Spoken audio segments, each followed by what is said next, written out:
back to another episode here on the From the Farmyard podcast. Today, we are starting a new series that we are titling Our Farmyard Friends, where we bring on a few of the people we know or have met, but people who we call mentors, but most importantly, our friends, and we hope you will too. But enough from me. Let's get into this episode and let our guest introduce herself. Hi, so my name's Caroline. I am a co-owner of Sunshine Acre Homestead with my husband Lou. We are up in the wonderful state of Maine, where our growing season is very short, and it's transitioning now from fall to winter. So we run a small homestead. We have just a little over an acre, so nothing crazy. We wish we had more, but we're really, making it work with what we got. Mm-hmm. We love that, just working with what you have. Yeah. So tell us your backstory, how or why you decided to farm or homestead, because I think there's always a reason as to why people started, and just let us know how that started for you. Yeah. So as a teen, I worked at a veterinary clinic, and so I've always, loved animals. I loved, working with, small and large animals. So I always kind of had my foot kind of in that world. I was very blessed. My mother was a gardener. And so I had, experience growing up. I was a single child, so her and I were really close. Mm-hmm. And so kind of, growing up, it always kind of been in the back of my mind. And so when I got into my 20s, I was really focused on school, because as a full-time job, I'm a scientist. So I spent many, many, many years in school, right? So I got too many degrees. But then, as I was finishing my PhD, I married my husband. And him and I really cultivated that idea of wanting to homestead, together and for our future family. And so we lived in Portland, which is the biggest city in Maine, which, isn't really that big, but, so we started there, right? So we started with the container gardens just to see, see how it'd go. We had our first child. And so, I wanted to make his own food. So I was, we had small little kind of garden beds, and we would, tap into other people's resources, friends that grew apple orchards, pears, stuff like that. So, it really started as a dream for my husband and I, to be more, self-sufficient and provide for ourselves and for our upcoming family. So that's kind of it. I started as a teen, but it really came to fruition. Yeah. When I, met my husband, married my husband, and we went forth. Yeah, that's awesome. That's kind of like me. We obviously not my whole life, but more so in teenage years, I've really grasped the idea of agriculture and farming and homesteading and just becoming self-sufficient. But I'm also very fortunate that my parents have had this mindset. We've been raising meat birds for the past 7-8 years now. We've been gardening around that same time as well. And I was never truly into it till the past year or two. But yeah, I totally understand getting that that seed definitely is planted.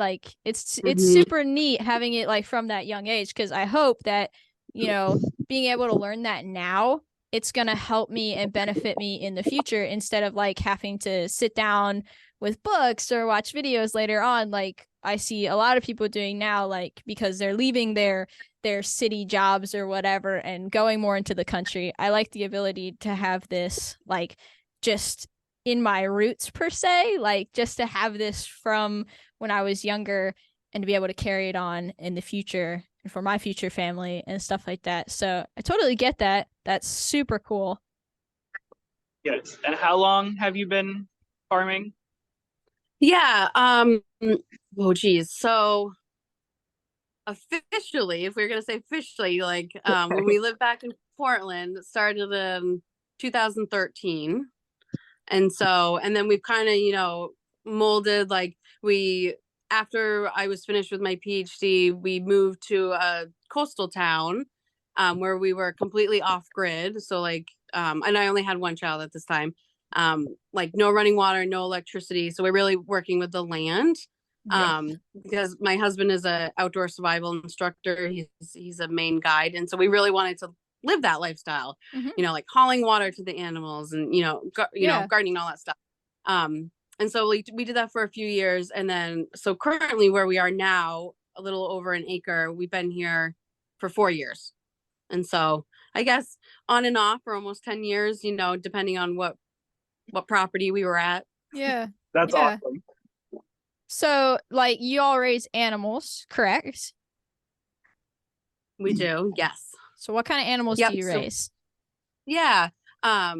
So we have dairy goats. So we only have a little over an acre. So it took us, a little bit to really figure out what we could have given the land that we have. Right. We have, some wetland. Goats don't like the wetland, stuff like that. So we started with miniature dairy goats, Nigerian dwarfs, which were great. They're dual purpose. But we just recently switched to Saanens, which are a full size goat, which are amazing. And I will tell anyone that they should, go this route because they're so docile. Like my 9-year-old can milk her, right? It's awesome. incredible. Yeah. Yeah. So we have a couple dairy goats, which we use, obviously for milk. And then we do raise the kids. So if we get boys, it's mostly boys because boys are kind of harder to sell. At least in Maine, the goat world is kind of oversaturated. We will raise them for meat. We do eat goat meat. Yeah. So we have our dairy goats. But our primary source of meat that we've really invested in, that we've found to work really well with the small space that we've had, are meat rabbits. And so we raise rabbits. I think right now, right, it's rabbit math, same thing as kind of chicken math.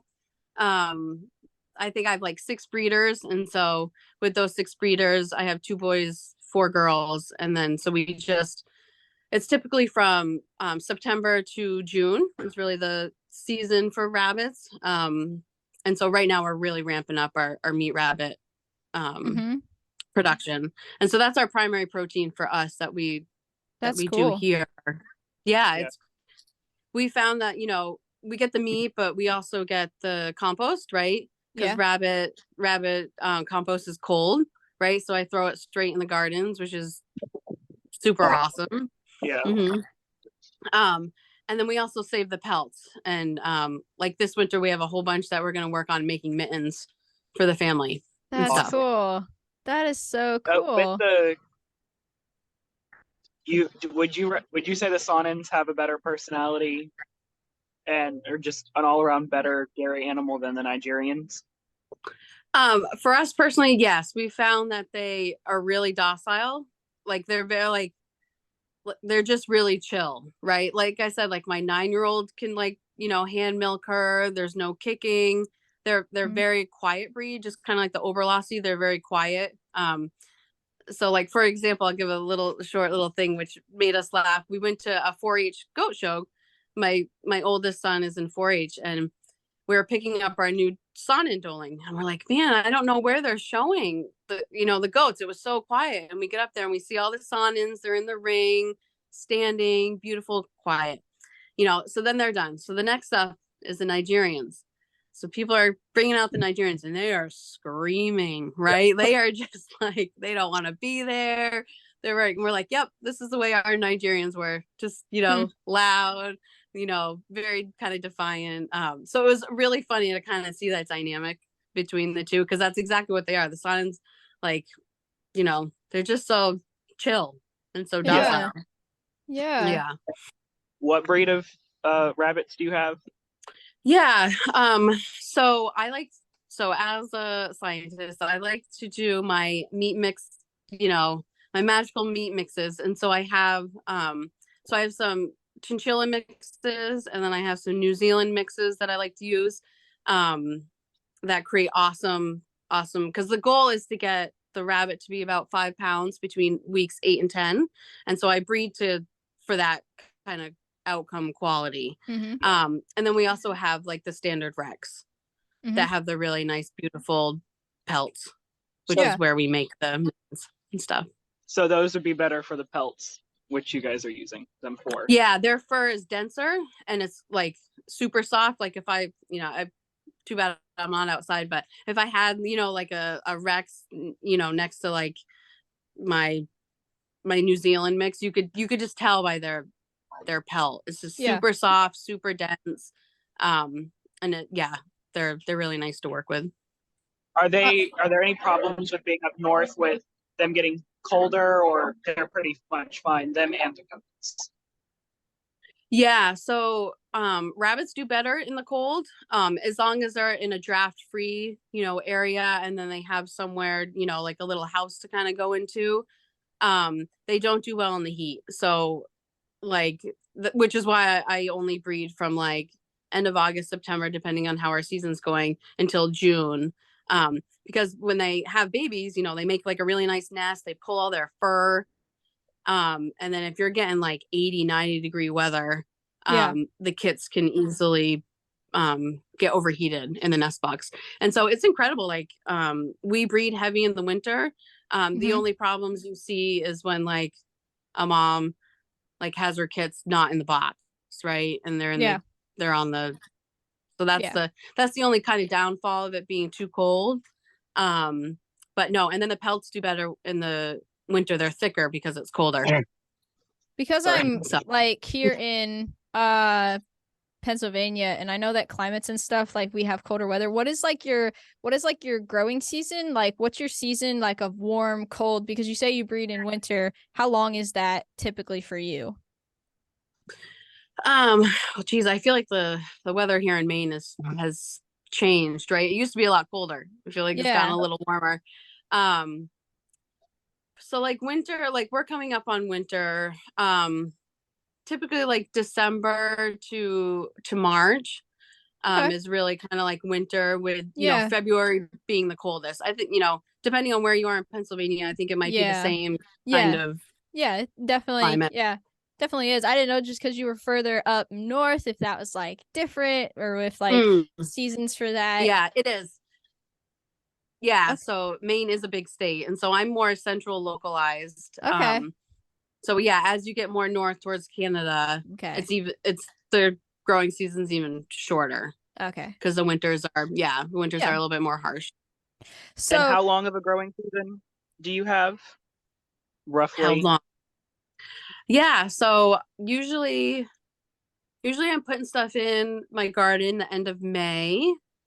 And then for this year it was longer. We were actually into like end of October, and it was still like my kale was, we didn't have a freeze yet. My kale was still growing. Like I was still pulling potatoes. So, but it was cooler in the beginning. So like my peppers were like, what's up with this? And they took a lot longer. So typically, like that. end of, that was us. That was us. Yeah. It was a weird season this year, for sure.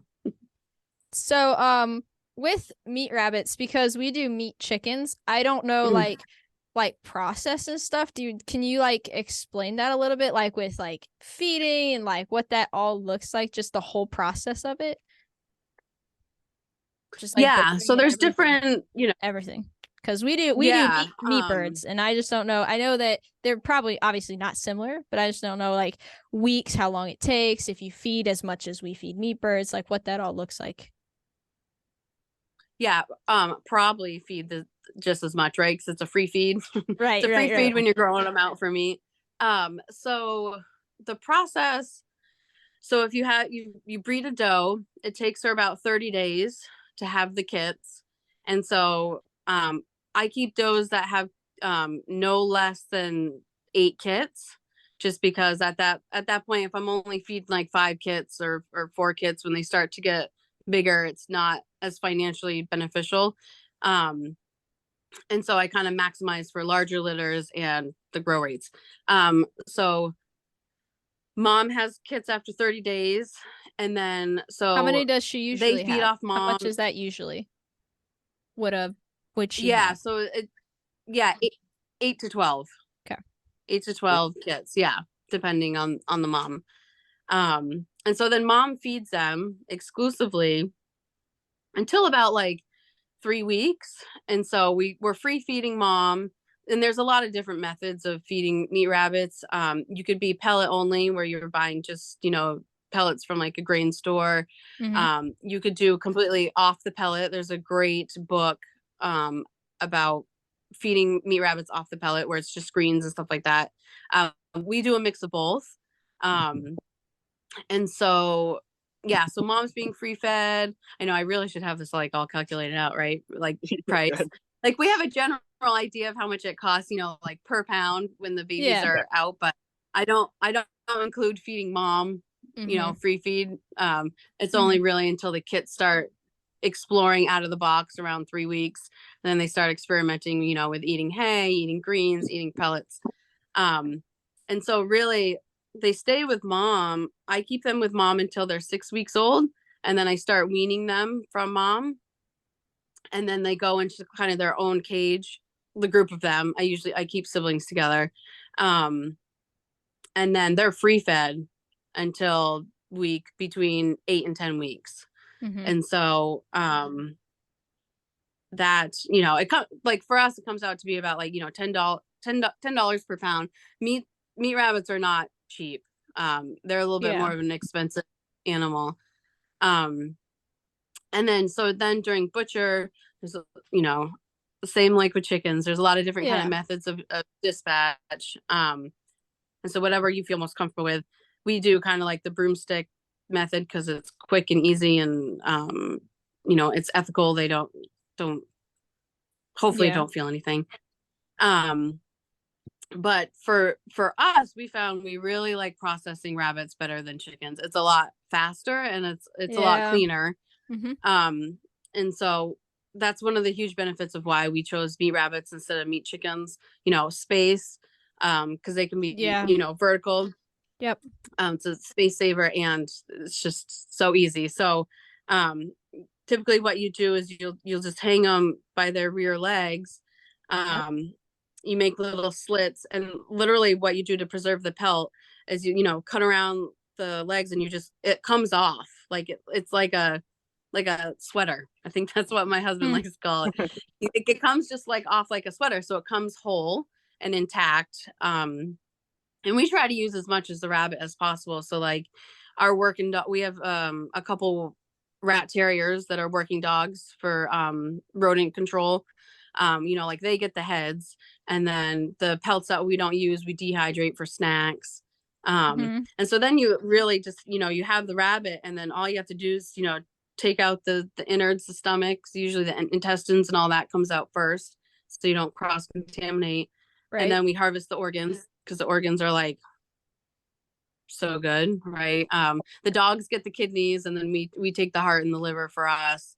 And then we have the rabbit. It's super, like, I know I'm like probably oversimplifying it, but it really is that. It really is. That's interesting. No, it's good to hear that. Yeah. Now, do you do you keep your products for yourself, or do you like sell anything? No, we keep mostly for ourselves. My husband does run classes. Like if someone was like interested in meat rabbits, he'll like show you, we'll give some education, and then he'll butcher like side by side, and then give instructions, so he runs classes that way. But we're not like USDA certified to sell rabbits. Right. I do sell live rabbits, here and there for people that want, to get started or whatever. Right. Are there any tips that you would have for somebody who's looking to start meat rabbits?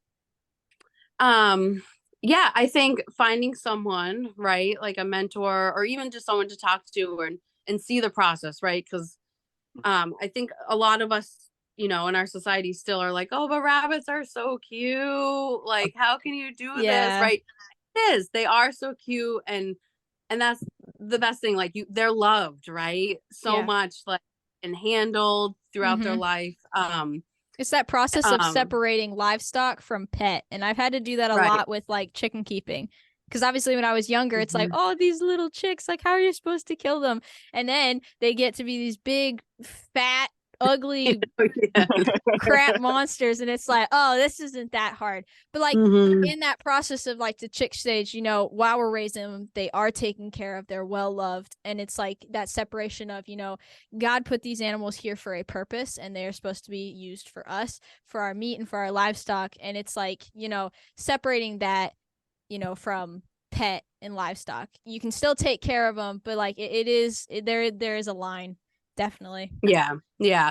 So I think like for us, like we've had, you know, friends or people come over just to like see the process, just to see if it was something that they would be able to do. And I think that's really valuable because, you know, it's not for everyone. Like Yeah. the processing part, you know, we don't take that for granted. Like it's a big deal. Yeah. Like we you know, say a prayer before we harvest animals, like and not everyone can do it. And so I think being able to be a part of it, even if you're not doing it, just to see if it's something that, you know, you could do, I think is really valuable. Yeah. And maybe it would hopefully help figure out if it is something, you know, if you want to get into meat rabbits. And it's always nice that, you know, just have a mentor to talk to and be like, Definitely. you know, how should I set it up? Like, am I Yeah. doing this right? Like, you know, just like And with any livestock. And I've had to learn a lot about that with duck, because one person that I got mine from, she kind of, I don't know, she didn't want to talk to me after a while, even though I kept asking questions, but I was trying to get more information from what she's done for, I think, 10 years now. And she just didn't want to really give a lot of information. So it was kind of a struggle to get that, but I got enough information where I could base anything off, or everything off of that. And then I've kept detailed notes, and then anybody who's gotten ducks from me, I've been like, hey, if you need somebody to talk to, or if you have questions about whatever, if you have like a developmental problem, like yours look like this now but different, or mine look different at this age, I can send pictures and stuff like that and be like, this is what they look like throughout the weeks and stuff like that. Yeah, that's great. What would you said you eat goats, what's the process with that? Because I've been really interested in trying goat meat, but I can't find anybody who has goat meat. Who has goat meat? Yeah. So it's kind of similar to like if you were going to do it like a smaller pig. We don't listen. So since we're on a small homestead, like we don't have a tractor or anything. So for us, like sheep, goats, and anything smaller are really great, because then we can, you know, hang them from a tree and process them that way. We absolutely love goat meat. We, you know, we think it's an untapped source here in America. Like if we, I don't know, some people are like, can't believe you could eat those, but I'm like, it's so good. Like they're so good. Yeah. But yeah, it's very similar to like a pig. You just keep the pelts. You know, we have a lot of friends that like to work with the hides. We have so many hides that this year we didn't work on any goat hides, but yeah, it's pretty much kind of very similar to rabbit too. You know, you cut the hide off, and then it's just harvesting the meat. Very much like a pig, but easier to handle because they're not like 300 plus pounds, and they can, you know, hang from a tree. What is the taste? What would you say the taste is similar to, or is it completely different than anything? If you're having like a doe goat, it you know, tastes similar to sheep. You know, they're both kind of ruminants, and so I feel very, very similar in that aspect. If you're getting a buck that's like in rut, his meat does have a little bit of a different kind of tang to it, which I think is why it's a delicacy for certain cultures, right? They want bucks that, you know, are in rut, they're intact, because they do kind of have a little bit of a different flavor of meat. It's not bad. Like we like it. We still eat it. But it is different if you were to harvest, you know, a male that's been weathered or castrated, or a female, just because all that musk is just like going through their skin into, you know, all the muscle and stuff like that. But yeah, I think it's very like, it's like sheep. I feel like do you keep your bucks intact for a while to grow? Like if you know you're going to use it for meat, do you keep them intact to bulk up quicker, or no? No, yeah. So if we had a separate air, like if we had more land and we're able to have a separate area, we would. But they'll stay with mom, and Yeah. so, um, I don't want, Yeah. I don't want, yeah, I don't want that to happen. So yeah, Do you have yeah, we any would. the same thing that we talked about with the um rabbits? What's the process with goats? Um, so like the method of dispatch, or just like Just like all the way everything, through like all the way gestation, through. all the way. Yeah. Yeah.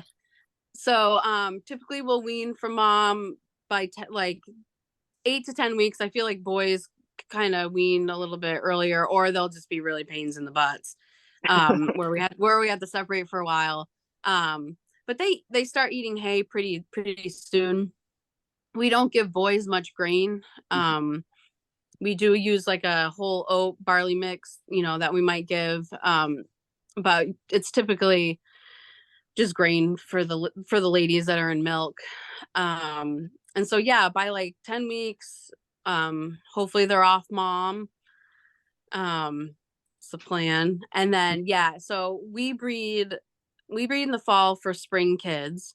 And so that by the time the end of fall, like October, Yeah. rolls around, then we can harvest the kids. And The what weight are you looking at when you're harvesting the kids? Yeah, they're typically like between 50 to 75 pounds. No, that's a good weight. Yeah. And especially like, so we'll do like we just bred our bigger son with a Nigerian buck so that we could get kind of the cross. So they still get that kind of, because Nigerians are really stocky. Yeah. But still have the nice milk production if they are girls. They kind of got that dual purpose thing going on. So yeah, so that's a new experiment we did this year, with the mini Sonins that are coming. So that's the goal. Hopefully with them is hopefully they'll reach that weight too, that we've seen in the past. Yeah. And how long is the gestation period for a doe? For a doe, it's a great question. So what is this? 170, 172? I think, yeah. So like we just bred her a month ago and she's expected to kid in April. So math, my my finest subject. That's really interesting because you're doing the crosses for the mini Sonins, and that's what homesteading's about, is creating a good dual purpose animal, or a good animal that excels in milking or meat, whatever you're going to use it for. And Right. a scientist, that's really good. Do you document this process and everything, and just see what went wrong or what you can change in the future and stuff, right? Yeah, I do. Probably I could do probably better. But yes, yeah. Especially with gardening, right? I feel like I make more notes with gardening just because trying to feel like we have clay soil here, and so really trying to figure out the best kind of method for like my root veggies and stuff has been, just the thing. So I'm just like switching to all raised beds. Like my onions are gonna be raised beds, like everything is it's gonna be raised beds. So I feel like with gardening I take a lot more notes. With the rabbits I take notes just to make sure that the breeding pairing that I'm doing is, maximizing growth output and stuff like that. But yes, definitely note taking with gardening. For sure. And Reagan, do you want to ask the gardening question? Yeah, since we're going into gardening, so what kind of scale are you like gardening in? Because I know you said you have like a smaller amount of property. Like what size is your garden? And you even talked about you container gardened at the beginning. So like tell us a little bit about your scale and like what you're doing with that. Yeah.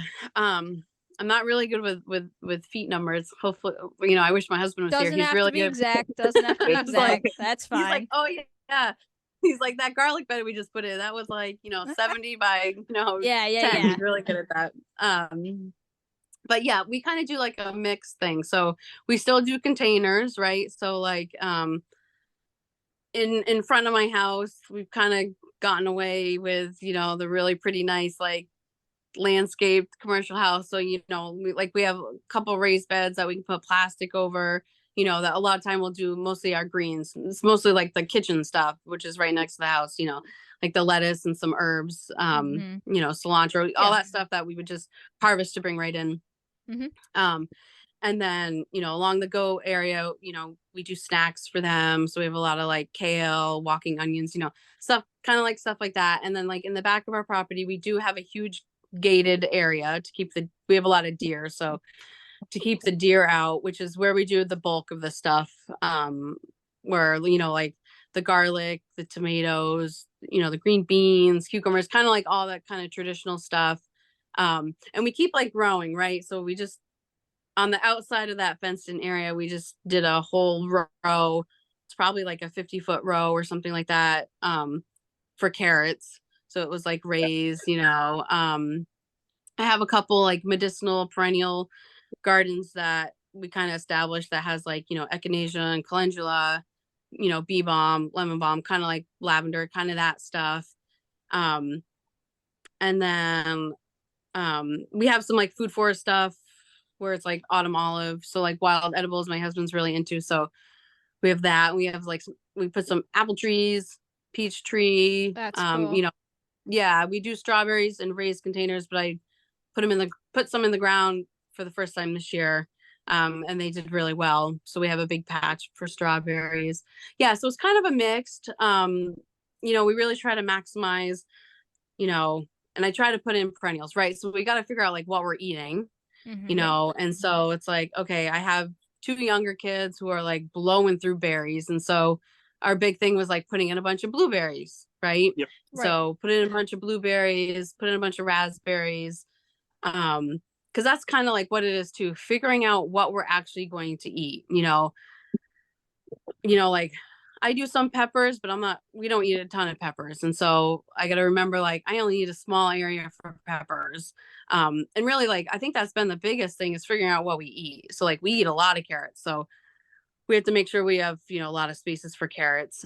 We eat a lot of onions, you know, kind of like stuff like that. And so it's really kind of a mixed bag of like, if you were to walk around my property, like, I have a whole bunch of like raised beds that are just kind of random everywhere that has stuff growing in them. We have that cool back garden that's really dedicated to like the bulk of the stuff. So and then the container, an array of types of gardens, and also you're growing a lot of different things. That's really neat. That's really cool. Yeah, and it's like so this land, you know, is interesting, and it's really reading what you got, right? So yeah, where the goats are, they're on the highest part of the property because they got to stay dry because, you know, they're ungulates, they have hooves. And then on the other side of the property, it's very wet. So we have a ton of elderberries. I planted a ton of elderberries and they just like love it. And so, yeah, we've been really blessed with being able to like kind of have that as like a huge part of our property. And so, yeah, so it's like, it's really reading the land, right? Reading what you have for property and what works. And yeah, you had mentioned the different heights in elevation and you have a wetland. Would you, in the beginning, did you consider that more of like a downside of the property? Yeah.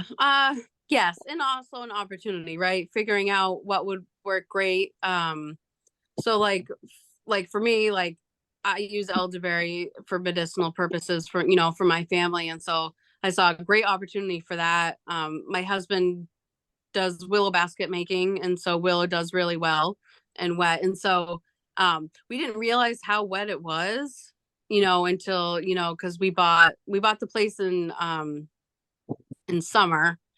And so we didn't really know how wet it was until that following spring. And so, and we actually, when we bought this place 4 years ago, we were kind of in a drought for a couple of years. And so I think this year we got a lot of rain.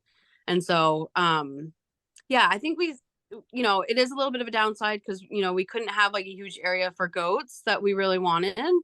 But we just had to like rethink about, like restructure our thinking about, okay, how could we use this space? And so like, we have the elderberries, the willow, we have, you know, some comfrey, and we're going to be getting, you know, ducks in the spring. And so, and we're going to try that. And so I'm like, this is great. It's like, we can actually use this. It's just, you got to just figure out how. really Yeah. to, Open utilize. mindset.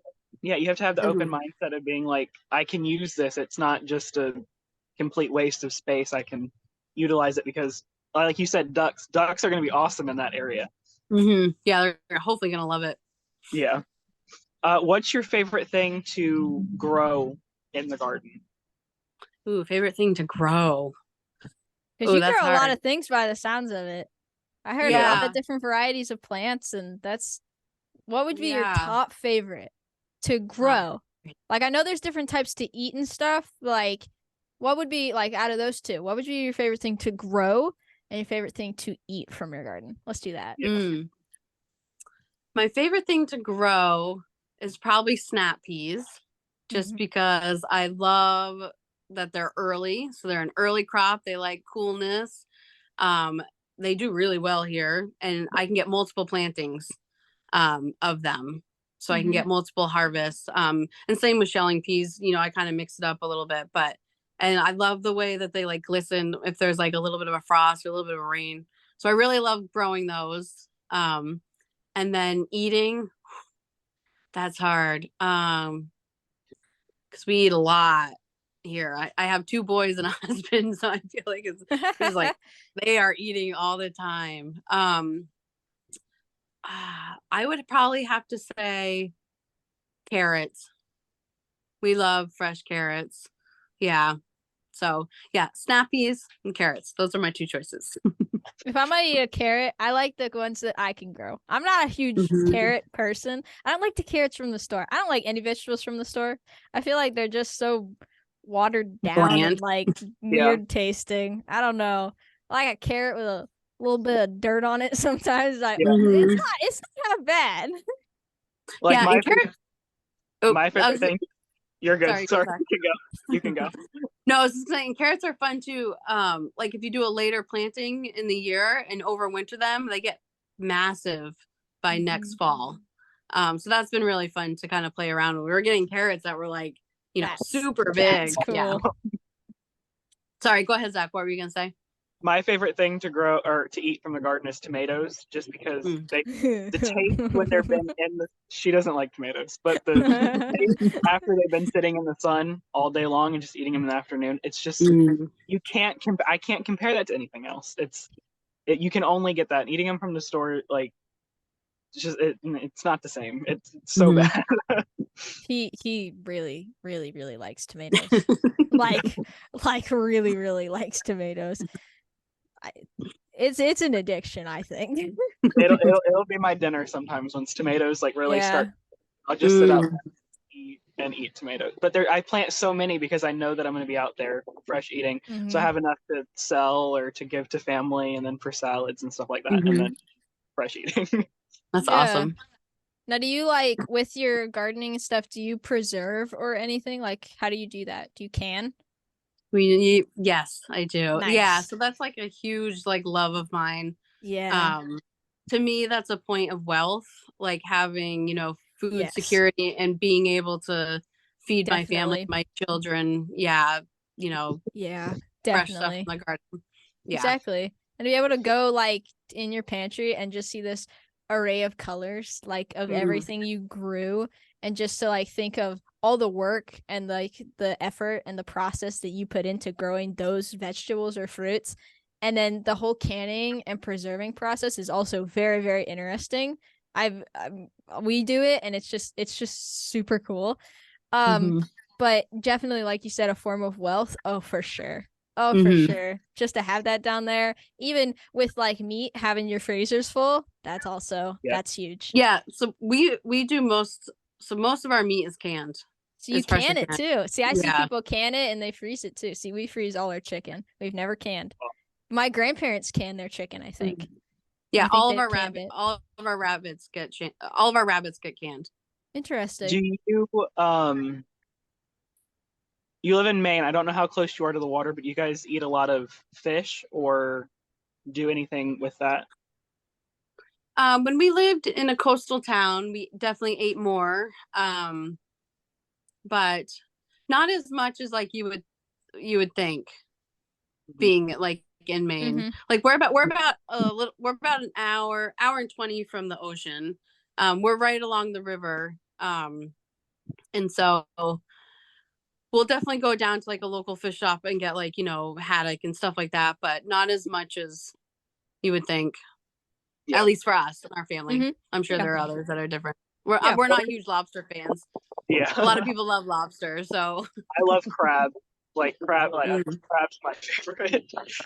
What would be the highs and lows that you've had on the homestead, or some highs for what? just like highs or lows that you've had on the homestead? Like what's something you would say is something you guys excel at, or something that you would say it needs work and Mhm. or have a plan in order to get to that point? Yeah. So I think a low was our gardening for a while. Trying to figure out what really worked without a huge amount of effort. Because I always felt like I was like out there weeding, for so long. And like my root veggies weren't growing as well because we kind of have that clay compact soil. And so that it's taken a good couple of years to try to like try new things and like figuring out really what's going to grow well here. And so that is definitely a low for a while because, you know, I love like bartering and, supporting other farmers, but at the same time, it's like, I want to be able to produce like 50 pounds of carrots. Like that's what we need. And so I'd rely on other people. So for me, that kind of felt like a low at the time. Cause I'm like, I can't figure out like what's going on, but it's taken a while, like restructuring gardens and being like, okay, we just got to really like work the soil and amend it because it's just way too compact. Mhm. For a high, I think all of it, right? Like being able to share it with my children and my husband, like, and being able to like have that fresh raw milk and make cheese and being able to like go out in the garden and just, I don't know, it's a good place to feel connected with nature. Yeah. And I feel you really have that kind of divine connection. And to me, that's the biggest Yeah. high. Like, even if things aren't working and it's like, oh man, like what X, Y, and Z, I didn't get a lot of zucchinis this year or Mhm. something. It's okay because I have someone else who's like, I have way too much zucchini. And I was like, well, I got way too many potatoes. So let's, swap, Exactly. right? Yeah. And so, yeah, I think it's hard to like have one thing be a high because it's just all so Yeah. great.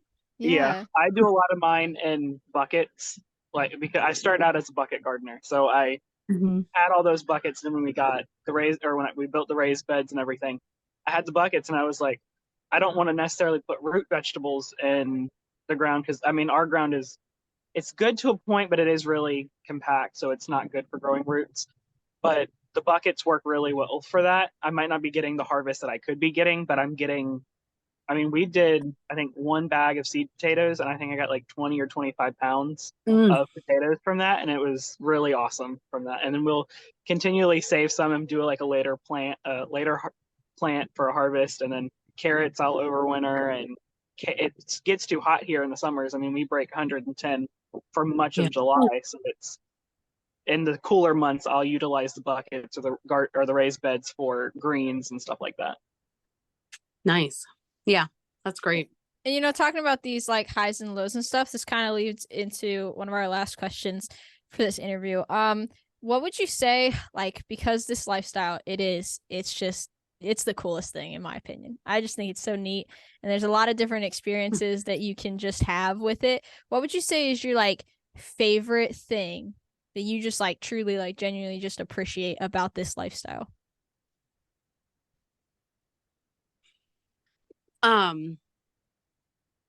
The food security.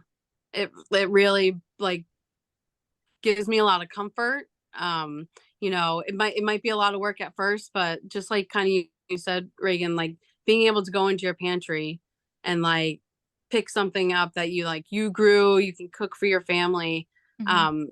Like I said, it's a sense of wealth for me. It's a sense of comfort that, that my kids are being nourished by food that we know where it came from and Yeah, that we know that it still has nutritional value. Um, exactly. I think that's really, yeah, kind of my Yeah, thing, my jam.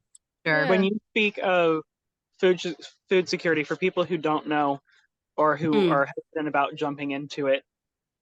Would you say the beginning, like what? It's hard to put a time frame on it, but what the beginning would be the hardest part in getting started, correct? Yeah, right. And well, that's the thing. The financial investment, I think, is tough for people, especially during this current climate. It's a pill to swallow. But just right, and just doing little things at a time, right? Like, start making your own bread, right? So then you're buying, it's cheaper, but it's more nutritional because it doesn't have all this added crap into it. Exactly. Yeah, or doing container gardens like that. You can, really start kind of small and really figure out what you like, and if you like it or you don't like it, right? And there are other options, like if you don't have, like one year our carrots didn't do really well, so I bought 100 pounds of carrots from Missouri Standard, and I know that they're organic. I know that, and I preserved them, and there's nothing wrong with that either. Like, there's a lot of different kind of flavors, and I don't think there's a right way, right, or a wrong way to start, even if it's just growing lettuce, right? Exactly. You don't need much space for lettuce. Just small starts. Yeah. Would you recommend starting, like, if you're going to start canning for the first time, would you recommend using other people's produce or something from the store and like learning how to can, or would you just go right into your stuff for people who are first starting? I say you use what you got in front of you, right? Yeah. I think it's helpful to have a community, either it be like in person or online, to like make sure you're doing those, safe practices and that you're doing it right. But I don't see why you couldn't you start with your own stuff, or even stuff from the store, whatever you feel more comfortable with, right? Or taking classes from somebody, like you said, your husband does the rabbit classes. Find somebody who's doing a canning class and see if you can just put them through that, whether Zoom or in person. Yep. Yeah. Like I've gone to a couple like canning gatherings, right, where people wanted to learn more about it. If they've only made jams, but they wanted to do meats and vegetables, like, and so we just had like, this is how you prep the jar. This is how you prep the canner. There's different types of canners, right? And so we had kind of different couple, and it was just like a gathering. We had snacks, we talked, we shared recipes. It's a great way to build community as well. Awesome. So from all of this, anybody who's watching, if you are interested in like checking out your stuff, do you have like you can plug your social media, whatever you have? Sure. Yeah, I try to be good about social media, but I'm not always great. So Sunshine Acre Homestead. So we're on Instagram and Facebook, and those are the only kind of two platforms we kind of really go with. Yeah. So we'll get a link for one of the two. I don't know if you can get us a link. We'll put that in the description for you. So people can check you out. Yeah, awesome. But is there anything else that you want to talk about before we close this out? I think we kind of like, I just talked and talked. I think we, but that's what this is about. This is our series where we just want to bring on other people, other farmers, and other, types of this lifestyle, because, like I said earlier, we ourselves can't talk about, dairy goats, and we can't talk about meat rabbits because we don't have that experience. And it's also a way to grow community. It's also a way to get in touch with other people. I didn't know who you were like a couple months ago, but now I do. And now I learned about you. Exactly. So like, it's ability to grow community. And, for whoever watches this, maybe they'll go check you out, and maybe they'll say, hey, like, how do we do like all these meat rabbits or whatever, and it's that way to encourage others, inspire, and educate. And that's what we're all about here on the podcast. And we're super, super duper thankful that you joined us here for an episode. It was great. Thank you again for that. No, thank you. Thank you so much. I really enjoyed it. Yeah. So, guys, I think that's everything for this video. Do you have anything else you want to add, Zach? No, just thankful that we were able to do this interview with you. Yeah. So thank you guys so much for watching. We hope you enjoyed this special episode. Like we said, if you do want to check out her stuff, we will try to get a link in the description that you can check out everything they do. You know, if you want to learn more about it, you know, she's there. She's your girl. She knows how to do this stuff. Thank you. So thank you guys for watching. We hope you enjoyed this episode, and we will see you all in the next one. Bye, y'all.